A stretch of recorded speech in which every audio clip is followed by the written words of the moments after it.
2009 पासून भारतीय जनता पक्षात सक्रियपणे कार्यरत असलेल्या विद्या किरण बाबर यांनी प्रभाग क्रमांक 10 मधून सर्वसाधारण महिला क गटातून भाजपकडून उमेदवारीसाठी इच्छुक असल्याची घोषणा केली आहे. आमदार संभाजी आप्पा पवार यांच्या नेतृत्वाखाली त्यांना रेशन दक्षता समिती सदस्य पदाची जबाबदारी मिळाली असून त्यांनी ती प्रामाणिकपणे पार पाडली आहे. बाबर या माता कांतादेवी महिला बचत गटाच्या अध्यक्ष असून महिलांसाठी छोटे मोठे उद्योग व लघु उद्योग सुरू करून अनेक महिलांना स्वावलंबी बनवण्याचे कार्य त्यांनी केले आहे. महिला सशक्तीकरण, श्री नारी सन्मान तसेच प्रभागाचा सर्वांगीण विकास हे त्यांचे प्रमुख ध्येय आहे. गेल्या 10 वर्षांपासून प्रभागातील रस्त्यांची कामे, ड्रेनेज व गटारी, नाले सफाई आदी मूलभूत सुविधा अपूर्ण आहेत.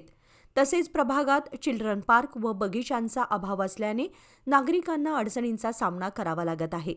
ही सर्व रखडलेली विकास कामे पूर्ण करून स्वच्छ व आरोग्यदायी प्रभाग घडवण्याचा संकल्प सौ बाबर यांनी केला आहे. नागरिकांच्या प्रश्नांना प्राधान्य देत विकासासाठी काम करण्याची संधी द्यावी असे आवाहन त्यांनी मतदारांना केले आहे. नमस्कार, मी सौ विद्या किरण बाबर, प्रभाग 10 ची इच्छुक उमेदवार आहे.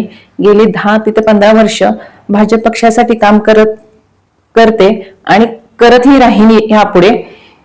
आमदार सुधीरदादा गाडगे असतील, आमचे नेते शेखर इनामदार साहेब असतील, यांच्या माध्यमातून प्रभाग 10 मध्ये विविध विकासाची कामे तसेच शासनाच्या विविध योजनांचा लाभ मिळवून देण्यासाठी सर्वसामान्य लोकांपर्यंत मी पोहोचलेले आहे. त्यामुळे माझ्या प्रभागातल्या समस्या मला माहित आहे आणि त्या सोडवण्यासाठी मी भाजप पक्षातून इच्छुक आहे. गेले 10 ते 15 वर्ष झाले कॉलेज कॉर्नर ते जुना बुधगाव रोड या प्रभागामध्ये नगरसेवक आहे, परंतु स्थानिक नसल्यामुळे या प्रभागातील काही अपूर्ण कामं आहेत ते पूर्ण करण्यासाठी मी उमेदवारी मागत आहे. पक्षाने माझा विचार केला तर उर्वरित कामे मी पूर्ण करण्यासाठी मी कटिबद्ध आहे.